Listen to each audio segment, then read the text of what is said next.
Saudara-saudariku yang terkasih, selamat pagi berkah dalam. Sudah kita memberi senyum hari ini, Senin 13 Juni 2022.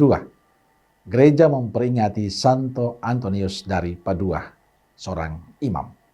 Kita awali permenungan kita hari ini dengan tanda kemenangan Kristus. Dalam nama Bapa dan Putra dan Roh Kudus. Amin.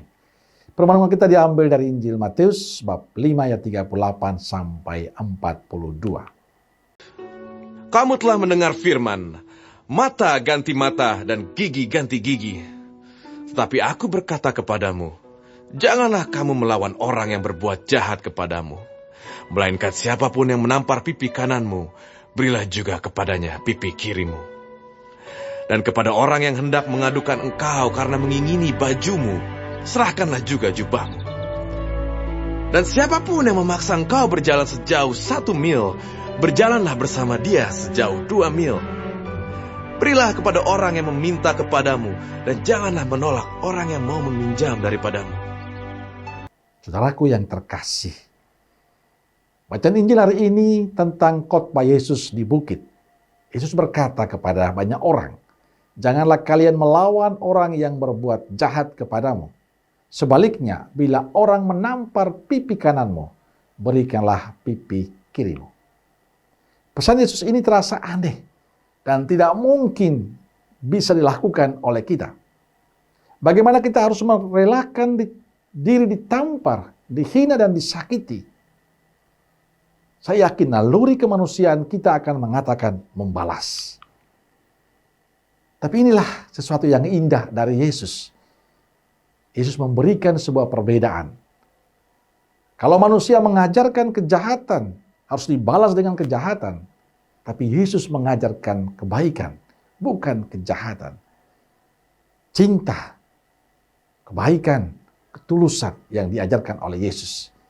Kejahatan harus dibalas dengan kebaikan. Bila orang menampar pipi kananmu, berikanlah pipi kirimu. Saudara yang terkasih, lewat perikop Injil hari ini Yesus mengajak kita untuk memiliki sikap bijaksana dalam hidup. Yesus mengajak kita menjadi manusia yang luar biasa, yang lebih dari yang lain dalam menyikapi kehidupan ini. Dan inilah yang bagi saya kualitas hidup sebagai murid Yesus. Saudara yang terkasih, pesan Yesus sangat indah untuk kita hari ini. Walaupun dalam kenyataan hidup tidak mudah bagi kita. Tapi itulah yang harus dibuat oleh kita sebagai muridnya.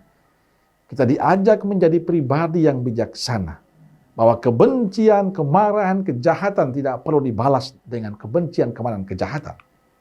Membalas kebencian dan kebencian tidak pernah menyelesaikan persoalan. Selain menambah dendam, penderitaan, dan kepanjangan bagi hidup kita dan juga sesama. Yesus tidak pernah mengajarkan kita untuk membalas kejahatan dengan kejahatan. Pesan Yesus hari ini penting untuk kita. Hidupi dalam setiap kehidupan kita.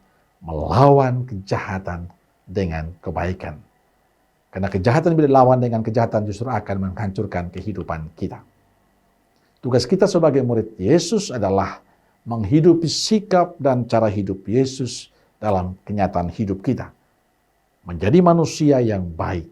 Menjadi manusia yang senantiasa menghidupi kasih Tuhan. Dan itulah kualitas hidup sebagai orang beriman.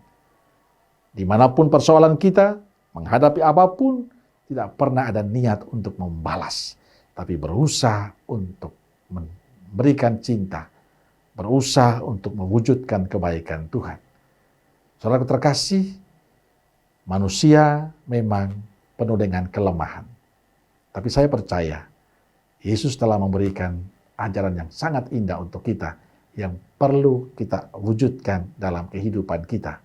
Yakni terus mencintai, dan mencintai. Amin. Semoga Allah yang Maha Kasih memberkati saudaraku sekalian, Bapa, Putra, dan Roh Kudus. Amin. Roh Kudus Nazaret, doakanlah kami. Amin. Berkah dalam.